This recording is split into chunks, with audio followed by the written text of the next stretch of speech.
Hello friends, हर महादेव, नमः शिवाय। मैं कृणाल सर आपका फिर से स्वागत करता हूँ आपकी खुद की चैनल DMKJ में।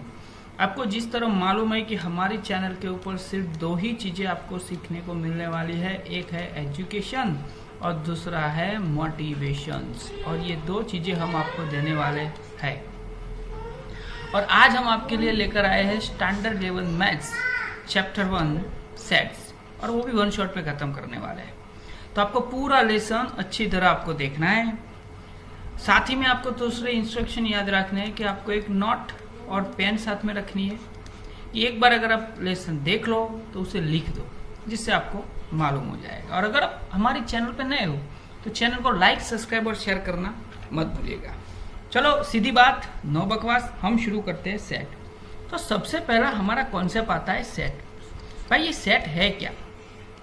ओके, अगर आपने कॉन्सेप्ट समझ लिया तो समझ लो पूरा लेसन समझ लिया। तो सेट को हम ये बोलते हैं, अगर उसको डिफाइन करना चाहे तो अ सेट इज अ, देखो कोई भी सेट किसे कहते हैं, तो set is a well defined, देखो वर्ड सबसे इंपॉर्टेंट है, वेल डिफाइनेड, जिसे अच्छी तरह डिफाइन किया है, यानी एक जिसे व्याख्यायित कहते हैं ना, उसे बोलते हैं वेल डिफाइनेड कलेक्शन। और वो भी हमने कलेक्शन किया है, वेल डिफाइनेड कलेक्शन हो गया ऑफ ऑब्जेक्ट, और वो भी डिस्टिंक्ट ऑब्जेक्ट। यानी कोई भी अगर हम एक दूसरे वर्ड्स में हम बोलते हैं तो यानी ग्रुप, सेट इज ग्रुप, एक ग्रुप होता है, लेकिन पर्टिकुलर उसका एक कलेक्शन होता है। ओके, जैसे कि हम किसी सेट का नाम यहाँ पे बोलते हैं, ओके, तो सेट, तो x is a set of even number. तो इवन नंबर कौन है वो भी आपको मालूम है, तो हम इसे लिख सकते हैं कि भाई ये किसका सेट है। तो 2, 4, 6, 8 dot dot dot dot dot आता रहेगा। तो ये एक डिफाइनेट किया हुआ है, यानी इसे डिफाइन किया है। ओके, अभी इसके अंदर ये सब है, उसे हम क्या कहते हैं, थोड़े थोड़े वर्ड सीखने चाहिए। तो उसे हम कहते हैं एलिमेंट्स। क्या बोलते हैं? एलिमेंट्स। कुछ कुछ वर्ड्स आपको सीखने चाहिए जो आपको आज नहीं तो कल काम आएंगे, उसे बोलते हैं हम एलिमेंट्स। ओके, तो मेंबर ऑफ द सेट। अभी यहां तक तो हमने सीख लिया, लेकिन इससे आगे हमें क्या सीखना है? तो रिप्रेजेंटेशन ऑफ सेट। भाई सेट को रिप्रेजेंट कैसे कहते हैं?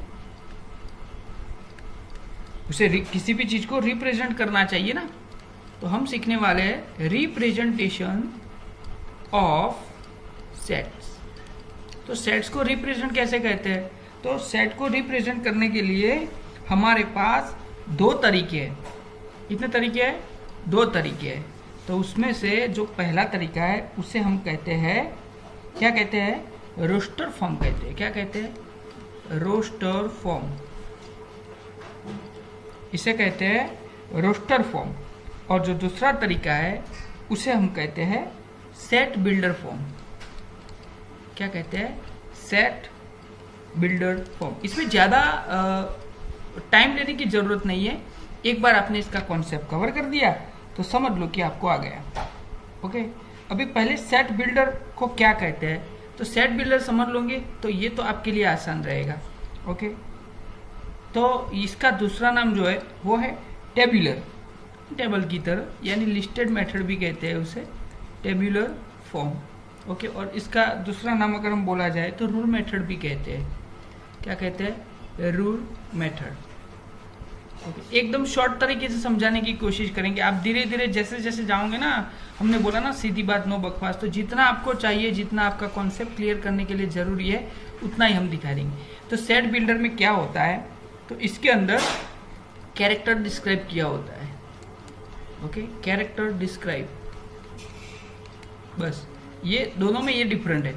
ओके, मैथ्स है तो आपको आसान भाषा में हम बोले तो इसे सीखने के लिए आपको आसान भाषा में दो चीज़ें चाहिए। जैसे कि हमारे पास यहाँ पे एक चीज़ हम लिख देते हैं कि भाई एक सेट ए लेते हैं, उसको दोनों फॉर्म में लिखना है हमें। ओके, एक लिखना है, कौन से फॉर्म में लिखना है, तो दोनों फॉर्म में हम लिखेंगे, और दोनों फॉर्म में आपको सीखना भी है। तो किस तरह सीखेंगे? तो भाई ये तो सेट बिल्डर फॉर्म और दोनों में आपको जाना है, तो आप किस तरह जाओगे? तो देखो यहाँ पे ए इज इक्वल टू हमने लिखा है, ए इज इक्वल टू हम लिख सकते हैं कि ए एक्स बिलोंग्स टू n, यानी नेचुरल नंबर में दिया हुआ है, एंड यहाँ पे ऐसा लिखा हुआ है x लेस देन 8 दिया हुआ है। हो गया? तो भाई ये कौन सा फॉर्म हुआ? तो यहाँ पे एक डिस्क्राइब किया है उन्होंने डिस्क्राइब किया है। तो ये कौन सा फॉर्म हुआ? तो जहाँ पे डिस्क्रिप्शन दिया होता है उसे हम क्या कहते हैं? रूल मेथड कहते हैं, या तो फिर इसे सेट बिल्डर फॉर्म कहते हैं। ओके, सेट बिल्डर फॉर्म, इसे कन्वर्ट करना है। किसमें कन्वर्ट करना है भाई? a इज इक्वल टू हमारी दूसरी मेथड यानी रोस्टर फॉर्म में कन्वर्ट करना है। तो सेट ए नेचुरल नंबर में 8 से कम नंबर सब आ जाएंगे, 1 2 3 4 5 6 और 7। तो हो गया। तो ये जो मेथड दी हमने उसे बोलते हैं हम, कौन सी मेथड बोलते हैं? आप बोल गए, वो सही है। इसे क्या बोलते हैं? Roster method. क्या बोलते हैं? रोस्टर फॉर्म कहते हैं। यह आसान सा सवाल है, या तो इसमें से इसमें कन्वर्ट करना आता है या तो इसमें से इसमें कन्वर्ट करना आता है। बस सिंपल सी बात है। आप छोटी सी एक्सरसाइज सॉल्व कर दो और आपको ये पूरा मालूम हो जाएगा। अभी यहाँ से थोड़ा सा आगे बढ़ते हैं। तो हमारे पास ये सेट के दो फॉर्म तो हमने सीख लिए। एक आया सेट बिल्डर फॉर्म जिसमें कैरेक्टर डिस्क्राइब किया होता है, और दूसरा आया रोस्टर फॉर्म तो जिसके अंदर लिस्टेड में दिया होता है। तो आप इसकी प्रैक्टिस करोगे तो आपको वैसे ही मालूम हो जाएगा। अभी हम तीसरा इसका पॉइंट आते हैं, types of set. Types of set अगर ये दिमाग में घुस गया है ना, सोच लो कि आपके लिए पूरा लेसन, यानी ये 12 का बेस है, स्टैंडर्ड 12 का बेस है। 12 में भी ये लेसन आता है ऐसा, लेकिन ये घुस गया तो आपको दिमाग। अभी सेट में, टाइप्स ऑफ सेट में हम बारी बारी से जाएंगे। तो पहला जो टाइप्स ऑफ सेट आता है उसे हम बोलते हैं एम्प्टी सेट। क्या बोलते हैं? Empty set. ओके, कुछ लोग उसे नल सेट भी बोलते हैं। ओके, और कहीं पे इसके लिए वॉइड सेट भी नाम आता है। ये तीनों नाम एक ही है। ओके, इसमें घबराने की जरूरत नहीं है। तो इसे हम डिस्क्राइब कैसे करेंगे? तो आपको जैसा नाम है ना वैसा ही इसका काम है, सोच लेना। यहाँ पे लिखा है एम्प्टी। ओके, एम्प्टी का सिंबल होता है, ये होता है, इसे फाई कहते हैं। इस तरह भी इसे डिनोट करते हैं।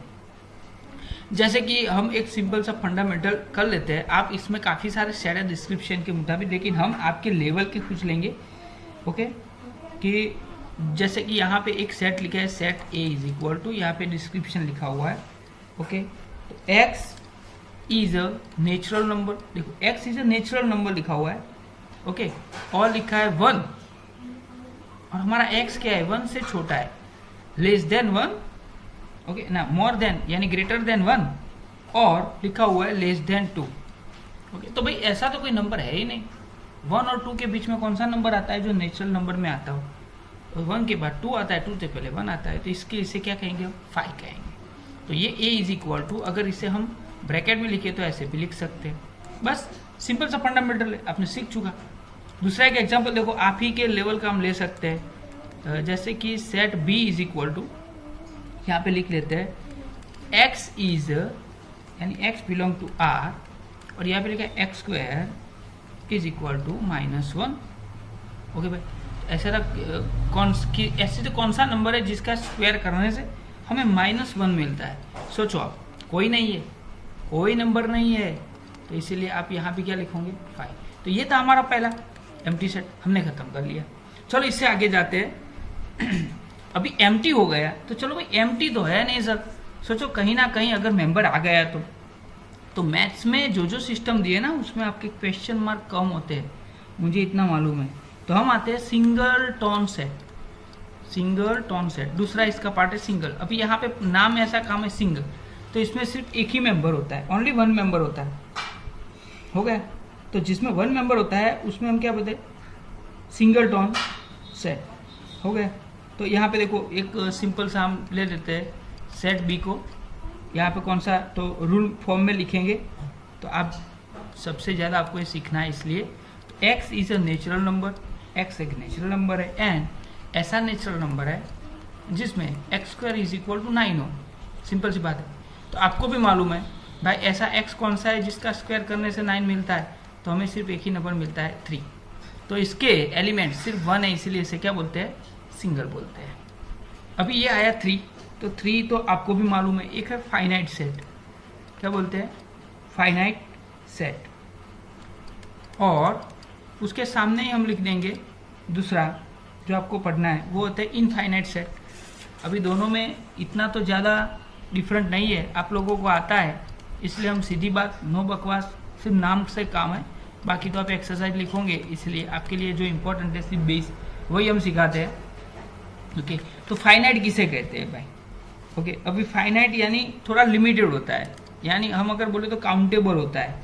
अगर मैथ्स की परिभाषा में हम बोलते हैं तो वो क्या होता है? काउंटेबल होता है। जैसे कि set of all person on the earth हो गया, वैसे तो काउंटेबल होता है। जैसे कि हम a इज इक्वल टू हम बोले नेचुरल नंबर, तो 1 2 3 तो dot dot dot dot dot आएगा ना। ओके, तो ये है ना वो फाइनाइट नंबर है। और इनफाइनाइट नंबर हम किसे कहते हैं? ओके, तो इनफाइनाइट, अभी यहाँ पे आपको थोड़ा सा समझने में दिक्कत होगी कि सर ने ये क्या किया है, हम तो अब तक ऐसा पढ़े, लेकिन ये काउंटेबल है। अगर दूसरे वर्ड्स में हम बोले क्या हुआ? काउंटेबल। इसे 1 2 3 में हम काउंट कर सकते हैं। और इनफाइनाइट में अगर हम बोले तो ऐसे सेट जिससे हम काउंट नहीं कर सकते। अनलिमिटेड की बात तो बाद में रही, लेकिन यहाँ पे है set of all points, maths की परिभाषा सिखा रहा हूँ इसलिए, set of all points in a plane, in a plane, it's called a infinite set. ये ओरिजिनल परिभाषा है, इसे हम काउंट कर सकते नहीं है। दूसरी जगह पे अगर हम आपको इसमें थोड़ा सा और इन्फॉर्मेशन दे दें, भाई सर जी अभी भी हम थोड़े से इसमें वो है क्या है बोले तो इतना तो दिमाग नहीं लौटता है, लेकिन हम आपको थोड़ा सा और एग्जांपल दे दें कि आपकी परिभाषा में अगर हम बोले तो इसे दूसरी तरह ये भी समझा सकते हैं कि देखो यहाँ पे a इज इक्वल टू हमें यहाँ पे लिखा हुआ है एग्जाम्पल में कि x बिलोंग्स टू z है, एंड यहाँ पे लिखा हुआ है x² minus 5x plus 6 is equal to 0, is equal to 0। तो भाई ऐसे कौन से वैल्यू यहाँ पे रखेंगे हम x की कि जिससे यहाँ पे 0 आएगा? ओके, तो यहाँ पे उसकी वैल्यू कितनी है? तो 2 ही है हमारे पास। अगर आप 2 रखते हो और 3 रखते हो तो इसकी वैल्यू 2 और 3 रखोगे तो यहाँ पे 0 आएगा x की वैल्यू रखने से। तो ये कौन सा सेट हुआ? तो ये हुआ फाइनाइट सेट। कौन सा हुआ? Finite set. ये मैंने समझाया वो ओरिजिनल कॉन्सेप्ट है, जिस तरह काउंटेबल और अनकाउंटेबल के फॉर्म में है। ओके, लेकिन ये आपके लिमिटेड में सिखा रहा हूँ। ओके, ये लिमिटेड में कि फाइनाइट यानी यहाँ से स्टॉप हो गया, उसके बाद कुछ आता नहीं है। चलो दूसरा एक एग्जांपल ले लेते हैं, दूसरा एक एग्जांपल ले लेते हैं। ऐसा ही इनफाइनाइट का होगा, वो तो आपको भी मालूम है, कोई भी टीचर पढ़ाएगा तो 2 एग्जांपल लेगा ना। तो यहाँ पे देखो x, तो x belongs to z and यहाँ पे क्या लिखा है? x² is a even, x² is a even number है। ओके, तो भाई ऐसे कौन से नंबर है जिसका स्क्वायर करने से हमें इवन नंबर मिले? तो देखो मैं यहाँ पे लिखता हूँ ऐसे कौन से नंबर है, डॉट डॉट डॉट, यानी नेगेटिव इंटीजर में भी आता है, -6 -4 -2। ओके, हो गया, इसे इंटीजर मिलेगा। 0 भी आ सकता है, हो गया, फिर 2 4 6 डॉट डॉट डॉट। तो ये सब, इन सब का स्क्वायर करने से हमें इवन नंबर मिलता है और ये अनलिमिटेड है, देखो आगे और पीछे से। ओके, अनकाउंटेबल है अदर वर्ड्स में हम बोले तो इसे बोलते हैं इनफाइनाइट सेट। आई होप कि आपको समझ में आ गया होगा। हम थोड़ा सा आगे जाते हैं नंबर 5 पे। ओके, जैसे जैसे आप आगे जाओगे, जितना आप समझोगे उतना लेसन आपके लिए अच्छा बनता जाएगा और अच्छा ही रहेगा, इसमें कोई प्रॉब्लम आने वाला नहीं है। तो नंबर 5 और 6 में हम जाएंगे। यहाँ पे लिखा है इक्वल सेट। ओके, एक इक्वल सेट आपको पढ़ना है और नंबर 6 में आपको पढ़ना है इक्विवेलेंट सेट। इक्विवेलेंट सेट, अभी सर ये क्या है, दोनों में डिफरेंट क्या है? तो सिंपल सी परिभाषा, इक्वल सेट यानी क्या? जिसके मेंबर भी सेम हो, set is equal to 1 2 3। Okay, और नंबर ऑफ मेंबर भी सेम हो, set B is equal to 2 1 3। कुछ भी कर लो, यहाँ पे होता है a is equal to B, हो गया।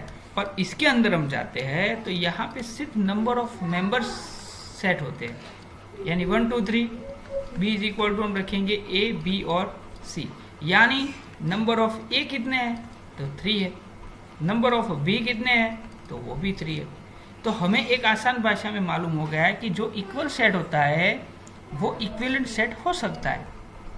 ओके, लेकिन हर इक्विवेलेंट सेट इक्वल सेट होता नहीं है। आसान भाषा में बात ये बोले, क्योंकि मेंबर्स अगर यहाँ पे नंबर ऑफ ए और बी इक्वल है तो वो इक्विवेलेंट भी बोला जाता है। तो ये एक थोड़ा सा कंफ्यूजन था जो मैंने आपको दूर कर दिया है। अभी नंबर 7 पे सबसे इंपॉर्टेंट है, उसका नाम लिखा है सबसेट। क्या लिखा है? सबसेट। और सबसेट की बात अगर आती है तो आपको समझने में एकदम आसानी होगी कि हम सबसेट को किस तरह लिखते हैं। तो सबसेट को ऐसे लिखते हैं, ओके, यानी a इज इक्वल टू, अगर हम बोले a इज इक्वल टू हम बोलते हैं 1 2 और 3, और b इज इक्वल टू हम बोलते हैं तो 1 2 3 4 5 और 6। तो यहाँ पे आपको समझना चाहिए कि a के जो ये तीनों मेंबर है, ओके, वो b में आ जाते हैं, हो गए। तो इसे हम बोलेंगे a सबसेट ऑफ b। तो कब बोलते हैं? जब किसी सेट के हर मेंबर किसी सेट में इन्वॉल्व हो जाते हैं तो उस मेंबर को उस सेट का सबसेट कहते हैं। तो ये आपको एक सीखना है। ये सेट की परिभाषा थी जो मैंने आपको सिखाई। उसके बाद हमारा 8 नंबर का सेट आता है यूनिवर्सल सेट। यूनिवर्सल सेट, तो इसके बारे में इंफॉर्मेशन हम अभी लेते हैं, आगे लेते हैं, लेकिन जो लो पढ़ने वाले हैं उसमें लेंगे। तो आपको ये वीडियो को आगे देखना है और ये सीख जाओगे पूरा, क्योंकि एग्जाम्पल के साथ लेने वाले हैं। तो चलिए, अभी हम आए हैं टाइप्स ऑफ इंटरवल। ये भी एक बढ़िया सा और इम्पोर्टेंट पॉइंट है, टाइप्स ऑफ इंटरवल्स। ओके, तो टाइप्स ऑफ इंटरवल किस तरह हम पढ़ेंगे? तो यहाँ पे टाइप्स ऑफ इंटरवल 3 तरह के होते हैं। एक होता है पहला open interval, okay, open intervals. तो ओपन इंटरवल्स किसे कहते हैं? तो जैसे कि हम यहाँ पे कोई भी 2 पॉइंट लेते हैं ए बी, तो ये ओपन कैसे बोला जाता है? x बिलोंग्स टू r, और यहाँ पे a, यहाँ पे लिखा है कि x is less then a और लेस देन b। तो इसे ओपन इंटरवल क्यों कहते हैं? कि भाई हम अगर कोई भी यहाँ पे ड्रॉ करते हैं, ओके, तो ये होगा -इन्फिनिटी और ये होगा +इन्फिनिटी। एक ही में समझाएंगे, उससे आप मालूम हो जाएंगे। ये a है और ये क्या है? ये दोनों b है। a और b दोनों क्या है? ओपन है। क्या है? ओपन है। ओपन का मतलब क्या होता है कि जैसे मैं यहाँ पे एक सिंपल सा बात बोलूँ, 3 और यहाँ पे 7 बोला गया है, 2 सेट है। तो यहाँ पे x बिलोंग्स टू r और यहाँ पे बोला है 3 लेस देन x और यहाँ पे बोला 7। तो इसमें 3 to 7 के बीच में सब नंबर आ जाएंगे सेट में, 4 5 6, लेकिन 7 और 3 नहीं आएंगे। वैसे ही हम यहाँ पे दूसरा सीखते हैं जिससे आप सब कुछ समझ जाओगे, जिसको बोलते हैं क्लोज इंटरवल। अभी इसी में हम क्लोज इंटरवल में समझ जाते हैं कि a और b, ओके। तो क्लोज इंटरवल यानी क्या? तो x बिलोंग्स टू r और क्लोज इंटरवल यानी a यहाँ पे इक्वल होता है। इसका मीनिंग क्या होता है? इक्वल b, यानी वो दोनों आ जाते हैं। सिंपल सा फंडामेंटल है, 3 और 7 हम लिखते हैं यहाँ पे और हम इसे क्लोज इंटरवल में दिखाते हैं, x बिलोंग्स टू r। तो 3 less than and equal to x is less than and equal to 3 and greater than and equal to 3 and less than and equal to 7 हो गया। तो इसमें सेट में 3 भी आ जाएंगे, ओके, आ गए। तो ये सिंपल सा फंडामेंटल है। और जो लास्ट वाला है उसे बोलते हैं सेमी ओपन और सेमी क्लोज। सेमी क्लोज, तो सेमी ओपन और सेमी क्लोज यानी जिस तरह ओपन होता है, जैसे कि हम इसी को हम ले लेते हैं कि 3 और 7, ओके, एक तरफ ओपन होता है एक तरफ क्लोज होता है। तो x बिलोंग्स टू r कर देते हैं। तो यहाँ पे 3 वाला क्या होता है? ओपन होता है बस, और ये क्लोज होता है, हो गया। ये ओपन है और ये क्लोज है, यानी ओपन क्लोज में इससे ज्यादा इंफॉर्मेशन आपको कहाँ से मिलने वाली है? तो ये समझ के मिलने वाली है, ओके। तो यहाँ पे अगर हम सेट बनाते हैं तो हमारे पास सेट कौन सा आएगा? तो 3 आ जाएगा, 3 4 5 और 6 आ जाएगा, लेकिन 7 आएगा नहीं, बस सिंपल सा बात है। तो इस तरह ये आप टाइप्स ऑफ इंटरवल भी पढ़ सकते हो। इससे आगे हम जाते हैं, तो आगे का जो हमारा पॉइंट है वो तो आपको आसानी से, यानी पूरे हमारे जो ये सेट है उस सेट का क्या है वो, तो उसे हम बोलते हैं इस सेट का बेस बोला जाता है, ओके। तो हम यहाँ पे 2 चीजें सीखने वाले हैं। एक होता है यूनियन और दूसरा जो होता है उसे बोलते हैं इंटरसेक्ट। इंटरसेक्ट, तो यूनियन को किस तरह सिंबलाइज करते हैं, तो ऐसे, और इंटरसेक्ट को सिंबलाइज करते हैं ऐसे। तो किस तरह सीखेंगे हम, ओके। तो इसको सीखने के लिए आपको सीखना पड़ेगा, सिंपल सा फंडामेंटल है, मैंने आपको जैसे भी बताया था इस तरह आप एक ही लो में सब कुछ सीख जाते हो। जैसे कि यहाँ पे हम लिखते हैं सेट ए, तो set A is equal to हम लिखते हैं 1 2 और 3 हो गए, और सेट बी लिखते हैं, तो set B is equal to हम लिखेंगे 5 6 और 7। अगर हमें दोनों का यूनियन करना है, ए यूनियन बी, तो यूनियन क्या होगा भाई, तो यूनियन में सब आ जाते हैं, 1 2 3 यूनियन बी के लिखेंगे 5 6 और 7, यानी सब सेट सब मेंबर आ जाते हैं, 1 2 3 5 6 और 7। आसान भाषा में दूसरा अगर आपको सीखना है तो कैसे सीखेंगे, जैसे कि हम यहाँ पे एक सेट लिखते हैं ए इज इक्वल टू हम लिखते हैं 1 2 और 3 हो गया, और बी इज इक्वल टू हम लिखते हैं 3 4 और 5। अगर हमें ए यूनियन बी करना है, ओके, तो पहले हम लिख देंगे कि सेट 1 2 3 और यूनियन करेंगे 3 4 और 5। तो मैं जो समझा ना, जो रिपीट होता है वो 1 टाइम लिखा जाता है, तो इसका यूनियन क्या होगा 1 2 3 4 और 5, तो ये हो गया इसका आंसर। इसे हम ले जाते हैं इंटरसेक्ट की ओर, ओके। तो यही एग्जांपल हम लेने वाले हैं, एक में लिखेंगे 1 2 3 और बी इज इक्वल टू लिखेंगे 5 6 और 7। अगर हमें करना है ए इंटरसेक्ट बी, तो हम कैसे करेंगे 1 2 3 और इंटरसेक्ट का सिंबल रखेंगे 5 6 और 7। तो आपको समझना पड़ेगा कि इंटरसेक्ट यानी क्या, दोनों में जो कॉमन होता है ना, वो तो यहाँ पे एक भी मेंबर कॉमन नहीं है, तो आंसर क्या आएगा, एम्प्टी सेट आ गया है ना। देखो आगे सीखा हुआ सब कुछ काम आता है आपको।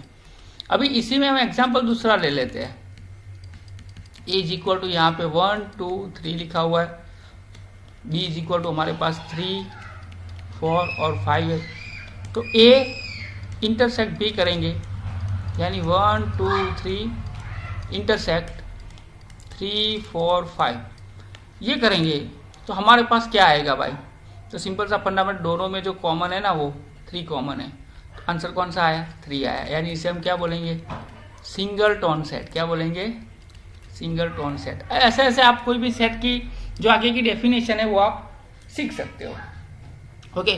तो इससे आगे अगर इंटरसेक्ट और यूनियन आपको मालूम हो गया है, तो इससे आगे थोड़े कुछ लॉ आपको समझने पड़ते हैं, जिसे हम बोलते हैं law of algebra of set.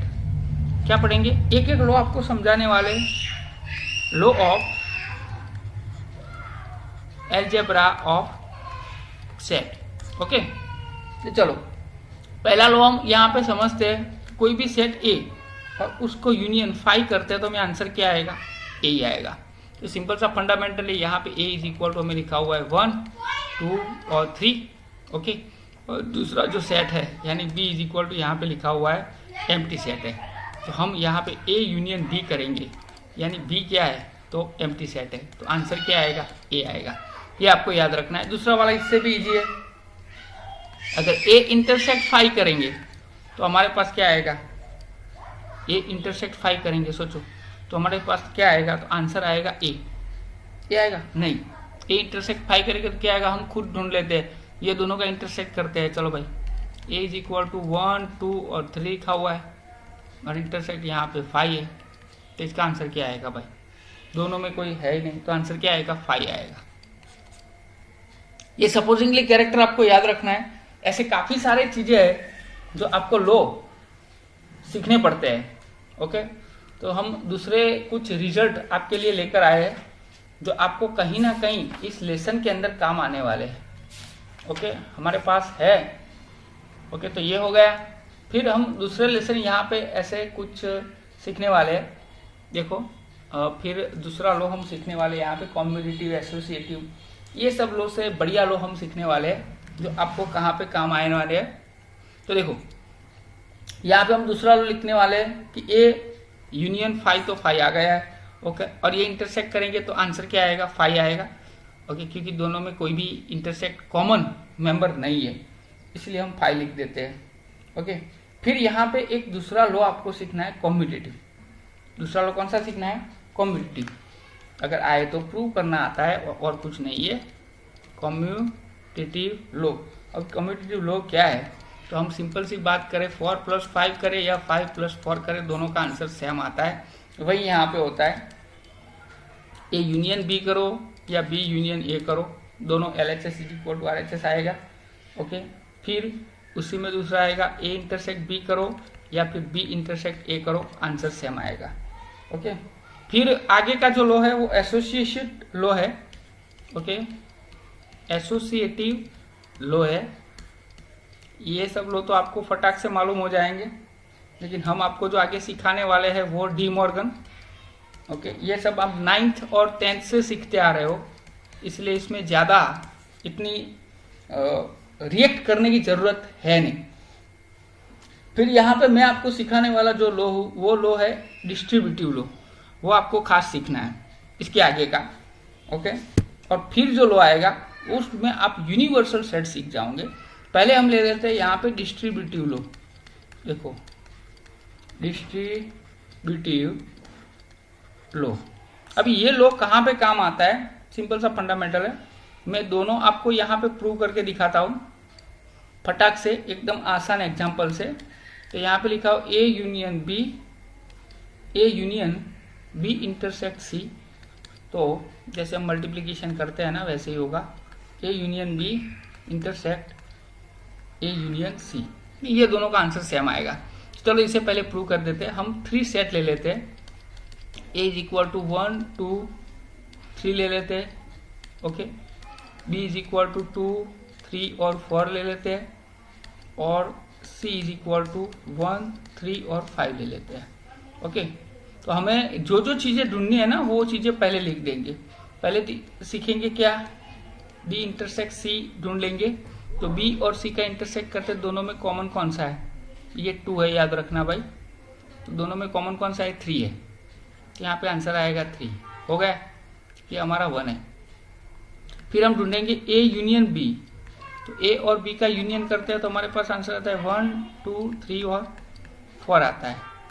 फिर हम ढूंढेंगे ए यूनियन सी। ओके, तो ए यूनियन सी ढूंढना है तो ए और सी का यूनियन करते हैं, तो 1 2 3 और कौन सा आएगा? 5। अभी हम ले लेंगे LHS। LHS = क्या आता है? तो भाई A union B intersect C है। ओके, तो ए = हम लिख देंगे यहाँ पे लिखेंगे ए = हमारे पास 1 2 और 3 दिया हुआ है। यूनियन यहाँ पे लिखा है बी इंटरसेक्ट सी, तो हमने ढूंढा हुआ है ऑलरेडी 3। इन दोनों का यूनियन करेंगे तो हमारे पास आंसर आएगा 1 2 और 3। Okay, that's all. तो ये हमारा एक हो गया LHS। अभी हम ढूंढेंगे RHS। अगर दोनों सेम आते हैं तो ही हम सही है। तो ए यूनियन बी है, इंटरसेक्ट ए यूनियन सी है। तो ए यूनियन बी हमारे पास ऑलरेडी दिया हुआ है 1 2 3 4। इंटरसेक्ट यहाँ पे 1 2 3 और 5 है। अब इन दोनों को यूनियन कर देखो, दोनों में कॉमन कौन सा है? यहाँ पे 1 2 3 है, यहाँ पे 1 2 3 है, यानी हमारे पास आंसर आ गया इसका 1 2 और 3, यानी ये हो गया 2। तो ये दोनों इक्वल आए, यानी हमारा लो पक्का है। इसी तरह यहाँ पे दूसरा लो आप खुद सॉल्व कर सकते हो।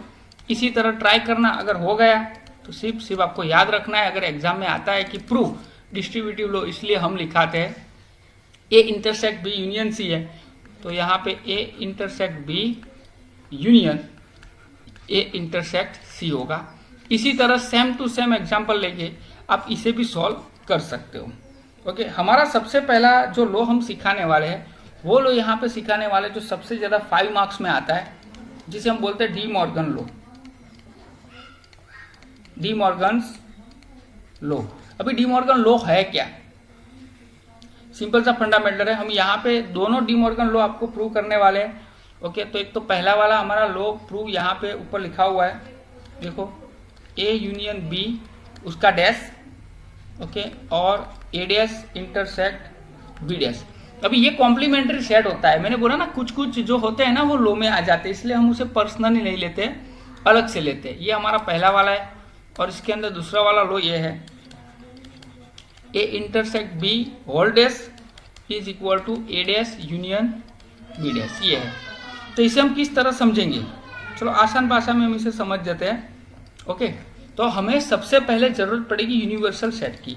छोटे छोटे लेंगे आपके लिए, तो 1 2 3 4 5 और 6 हो गए। अभी हम a इज इक्वल टू ले लेंगे, a इज इक्वल टू 1 3 और 5 लेते हैं। चलो भाई b इज इक्वल टू ले लेते हैं, तो b इज इक्वल टू हम लेंगे 1 2 3। c इज इक्वल टू ले लेते हैं, 3 ही है, ज्यादा लेने की, c तो है ही नहीं हमारे पास, c का तो कोई मामला है ही नहीं, तो उसे हम लेंगे नहीं।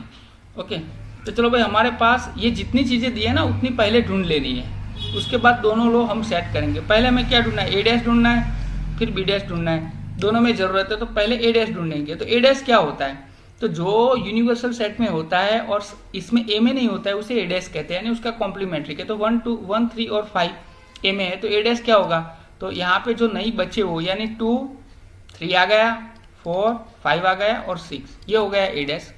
उसके बाद हम ढूंढेंगे b डैश, तो b डैश में 1 2 3 है, जो बचे वो लिख देने हैं 4 5 और 6। चलो एक तो मामला हमारा सेट हो गया है।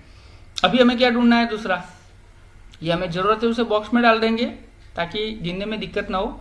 दूसरा मामला हमने क्या ढूंढना है, a यूनियन b ढूंढना है। चलो भाई a यूनियन b आपको आता है, a और b का यूनियन करेंगे तो हमारे पास आंसर क्या आएगा, 1 2 3 और 5 हो गए। अभी हमें क्या ढूंढना है, a यूनियन b का डैश, तो डैश ढूंढना है तो वही यूनिवर्सल सेट को लेना। यूनिवर्सल सेट यानी सबका बाप बोला जाता है, तो उसमें देखो यहाँ पे 1 2 3 5, तो 1 2 3 और 5 नहीं लेंगे, उसके अलावा जो बचे वही लेंगे, यानी हमारे पास 4 और 6 बचे थे, हो गए। चलो भाई इसे भी बॉक्स में डाल देंगे क्योंकि प्रूव करने में हमें जरूरत है। चलो दूसरे वाले में यही सेम टू सेम है, लेकिन उसमें बोला गया है a इंटरसेक्ट b ढूंढना है। ओके, a इंटरसेक्ट b ढूंढते हैं पहले, तो a इंटरसेक्ट b दोनों का इंटरसेक्ट करते हैं यहाँ पे, तो दोनों में कॉमन क्या है, तो 1 1 और 3 3 कॉमन है, तो यहाँ पे हम लिखेंगे 1 और 3। अभी हमें क्या ढूंढना है, a इंटरसेक्ट b का डैश। ओके, यही पे मेहनत लगती है, बाकी पीछे तो कुछ भी मेहनत नहीं लगती है। तो a इंटरसेक्ट b का डैश ढूंढे तो हमारे पास फॉर्मूला आता है 2, हो गया 4 5 और 6 हो गए। चलो भाई ये आ गया हमारा दूसरा। अभी इससे आगे जाने वाले हैं, तो इससे आगे कैसे जाएंगे, तो हमारे पास a डैश, अभी दो चीजें ढूंढनी बाकी है। देखो यहाँ पे कौन सी, जो हमें यहाँ पे हमारे पास 1 2 3 और 4 रिजल्ट ढूंढने हैं। तो देखो हमने पहला ये रिजल्ट ढूंढ लिया, यानी जो जरूरत था वो एक रिजल्ट ढूंढ लिया पहला, ये दूसरा रिजल्ट भी ढूंढ लिया है, अभी तीसरा और चौथा ढूंढना है। तो यहाँ पे हम क्या करेंगे, a dash intersect b dash ढूंढने वाले हैं। तो ये रहा ना, उसका इंटरसेक्ट करना है। तो इंटरसेक्ट है, दोनों में कॉमन क्या है, तो एक 4 है और एक 6 है, तो दोनों का इंटरसेक्ट कर दिया हमने, जो कॉमन है वो हो गया। तो ये हमारा तीसरा रिजल्ट जो हमें काम में आने वाला है, तो ये हो गया तीसरा। अभी चौथा कौन सा ढूंढना है, तो a dash union b dash, इन दोनों का यूनियन करना है, तो यूनियन कर लो भाई। तो 2 4 5 और 6 हो गया। तो ये हमारा आ गया, कौन सा आ गया, चौथा वाला आ गया। चलो इसे हम पहला रूल्स प्रूव करते हैं यहाँ पे। तो पहला रूल्स हमारे पास क्या है, तो मैं डायरेक्ट मेथड से प्रूव करता हूँ, हो गया। तो ये हो गया a dash intersect b dash. तो यहाँ पे इसकी वैल्यू रख देते हैं, दोनों की सेम आई कि नहीं। तो a यूनियन b डैश की वैल्यू क्या आई थी हमारे पास, 4 और 6 is equal to a dash intersect b dash की वैल्यू क्या आएगी, आएगी 4 और 6, यानी हमारा पहला लो प्रूव हो चुका है। आप भी LHS रख के कर सकते हो और RHS रख के कर सकते हो। मैं थोड़ा सा शॉर्ट में, आप अपनी स्कूल में जिस तरह टीचर पढ़ाते हो उस तरह आप लंबा इसे लिख सकते हो। दूसरा लो यहाँ पे प्रूव करना है, a intersect b dash is equal to a dash union b dash, हो गए। तो इसमें आपको a इंटरसेक्ट b डैश हमने ढूंढा हुआ है, तो हमारे पास ये देखो ढूंढा हुआ है 2 4 5 और 6 ऑलरेडी दिया हुआ है। अभी यहाँ पे क्या है, यूनियन है, तो यूनियन का भी रिजल्ट हमें मिला हुआ है 2 4 5 और 6, यानी ये डी मॉर्गन 5 मार्क्स में आता है। तो आपको इस तरह पहले पूरे रिजल्ट ले लेने हैं और फिर रख देने हैं। ये 3 मार्क्स का या 5 मार्क्स का कंपलसरी एग्जाम में आता है। तो ये हो गया हमारा ये लेसन। अभी इसके आगे आपको क्या सीखना है, तो कुछ खास प्रॉपर्टी इसकी सीखनी है। ओके, जो प्रॉपर्टी हम आगे लेते वाले हैं। अभी फिर से आपको याद दिला रहे कि चैनल को लाइक सब्सक्राइब और शेयर नहीं किया है तो कर दीजिए। लास्ट में हम आपके लिए लेकर आए हैं कुछ एप्लीकेशन। ओके, तो ये एप्लीकेशन कहाँ पे काम आती है, किस तरह काम आती है, हम एक एग्जाम्पल से आपको सिखाने वाले हैं कि application of set theory. Okay, तो ये थियरी किस तरह काम आती है, तो हमने कुछ एग्जाम्पल आपके लिए रखे हैं, लेकिन एक दो एग्जाम्पल आपके लिए लेंगे जिससे आपको मालूम हो। लेकिन यहाँ पे आपको समझना है कि जब भी कोई फाइनाइट यूनिवर्सल सेट हो हमारा U और फाइनाइट सेट हो ABC फाइनाइट सेट है तो यहाँ पे N A union B, okay, ये फॉर्मूला कहीं ना कहीं काम आने वाले, कैसे काम आने वाले, क्यों काम आने वाले, इसके बारे में ज़्यादा से हम जो एग्जाम्पल लेने वाले हैं वो हम बाद में लेंगे। तो किस तरह लेंगे, तो यहाँ पे देखो A इंटरसेक्ट B, ये पहले वाला है। दूसरी वाली एप्लीकेशन जो है वो हमारी कुछ इस तरह है कि भाई यहाँ पे A union B is equal to number of A, वो तो आपको भी मालूम है, और क्या होगा नंबर ऑफ B अगर डिसजॉइंट है तो। ओके, यहाँ पे याद रखना कि ये कब होगा, तो दोनों का अगर डिसजॉइंट है तो, ये डिसजॉइंट यानी दोनों अलग है, दोनों के जो मेंबर है वो इक्वल है नहीं। और तीसरा वाला जो हमारा है वो आपको याद रखना है, यहाँ पे लिखा है A माइनस B। ओके, ये भी आपको सीखना पड़ेगा कि A माइनस B क्या है, लेकिन अगर ये आपको ढूंढना है तो आप ये फॉर्मूला यूज कर सकते हो, A इंटरसेक्ट B। ओके, ये भी यूज कर सकते हो, और इसको आसानी से अगर आपको N नंबर ऑफ A ढूंढना है तो ये वाला इस तरफ चला जाएगा और प्लस हो जाएगा। अभी A माइनस B क्या है तो वो भी हम आपको सिखाते हैं कि यहाँ पे A इज इक्वल टू, यहाँ पे लिखा है 1 2 3 और 4 है, तो B इज इक्वल टू यहाँ पे लिखा हुआ है 2 और 4। ओके, तो A माइनस B क्या होगा, तो A में से B के एलिमेंट बात करने हैं, यानी 2 और 4 निकल जाएगा, तो हमारा आंसर क्या आएगा 1 और 3। तो ये छोटा सा एक असम्पशन सा जो आपको सिखा दिया हमने। इसके अलावा आपको यहाँ पे एक दूसरी चीज़ भी आपको सीखनी है कि हम जो आपको सिखाने वाले हैं जो चौथा नंबर का है वो number of A union B union C है, तो दोनों का यूनियन है, तो वो तो आपको भी मालूम है, number of element of A, number of element of B, number of element of C minus number of element of A intersect B। Okay, फिर N, तो यहाँ पे होगा B इंटरसेक्ट C, फिर minus N A intersect C, फिर plus N और A intersect B intersect C। कहीं ना कहीं ये सब एक दूसरे के साथ जुड़े हुए हैं, ये आपको याद रखना, मोस्ट आपको काम आए ऐसे है। अगर कॉम्प्लीमेंट्री सेट का यूनियन है और वो आपको ढूंढना है तो वो कैसे आता है भाई, तो वो भी एक तरीका है, इन लोगों ने प्रूव करके हमें दिए है। ओके, ये इस तरह आप ढूंढ सकते हो होल डैश, तो वही मिलेगा आपको। और एक है यहाँ पे universal set, number of universal set minus number of A union B, अगर आप निकाल दो तो आपको ये मिलेगा। उसी तरह आपका 6 नंबर का जो है वो यहाँ पे है A dash intersect B dash आपको ढूंढना है, तो वो भी होगा। यहाँ पे सिंपल सी बात है कि A यूनियन B आप जो करते हो उसका डैश ढूंढ लो तो आपको मिल जाएगा। अदरवाइज नंबर ऑफ यूनियन में से जब भी डैश ढूंढना है तो यूनियन में से हम बात करेंगे, तो वो आएगा A, यहाँ पे सॉरी यहाँ पे आएगा A इंटरसेक्ट B आएगा। ओके, और यहाँ पे आएगा A यूनियन B। ये सिंपल सा फंडामेंटल है। तो इसमें से इसका यूज कैसे होता है उसके बारे में हम एक एग्जांपल आपके लिए लेकर आए हैं। तो यहाँ पे लिखा होगा X और Y, ये दो सेट हमें दिए हुए हैं, और यहाँ पे लिखा हुआ है कि नंबर ऑफ X किस तरह आता है, वो एक आपको सिर्फ सैंपल दिखा रहे हैं, बाकी का पार्ट 2 में इसके एग्जाम्पल आवेंगे। और Y इज इक्वल टू हमें दिए हुए हैं 23। फिर नंबर ऑफ यहाँ पे लिखा हुआ है X union Y is equal to यहाँ पे दिया है 38। तो जाहिर सी बात है X यूनियन Y दिया है, तो X यूनियन Y यानी क्या होता है, तो नंबर ऑफ X और नंबर ऑफ Y ये दोनों का प्लस होता है। तो हमें क्या ढूंढना है, तो यहाँ पे X इंटरसेक्ट Y ढूंढना है। तो हमारे पास जब तक एलिमेंट नहीं होंगे हम ये ढूंढ नहीं सकते। तो ये जो सारे फॉर्मूला हमने आपको अभी दिखाए वो सारे फॉर्मूला का यूज करके आप इसे ढूंढ सकते हो। तो इसमें लिए कौन सा फॉर्मूला यूज करना है, तो हमारे पास इसका फॉर्मूला दिया हुआ होगा जिसमें ये आ जाता है, तो वही फॉर्मूला हम लेंगे। यहाँ पे लिखा होगा X यूनियन Y जो हमारे पास है उसका फॉर्मूला क्या है, तो number of X plus number of Y, ये दोनों का प्लस करना है, और उसमें से माइनस हम क्या करेंगे, तो ये माइनस करेंगे X इंटरसेक्ट Y। हो गया। तो बस जैसे ही आप इस स्टैंडर्ड में X की वैल्यू रखते थे उसी तरह इसमें भी वैल्यू रखनी है। X यूनियन Y की वैल्यू यहाँ पे दी है 38, नंबर ऑफ X दिए है 17, नंबर ऑफ Y दिए है 23, माइनस यहाँ पे माइनस यहाँ पे क्या है X इंटरसेक्ट Y। अभी यहाँ पे 38 है। ओके, और इन दोनों का सम करते हैं तो क्या होगा 0 और यानी 40 minus N X intersect Y। तो इसको इस तरफ ला लेते हैं। ओके, तो वो प्लस हो जाएगा, x इंटरसेक्ट y, ये 40 तो वैसे का वैसे रहेगा, ये 38 इस तरफ जाएंगे तो हो गए माइनस, यानी बचे 2। तो ये था हमारा आंसर। आपको वीडियो कैसा लगा, उस वीडियो के हिसाब से वीडियो को लाइक, सब्सक्राइब और शेयर कर देना है। पूरा वन शॉट में आपको लिया है, और आगे का पार्ट 2 हमारा आएगा जिसमें हम इसके एग्जाम्पल और ये सब सॉल्व करेंगे। ओके फ्रेंड्स, मिलते हैं नए वीडियो के साथ। हर महादेव, ओम नमः शिवाय।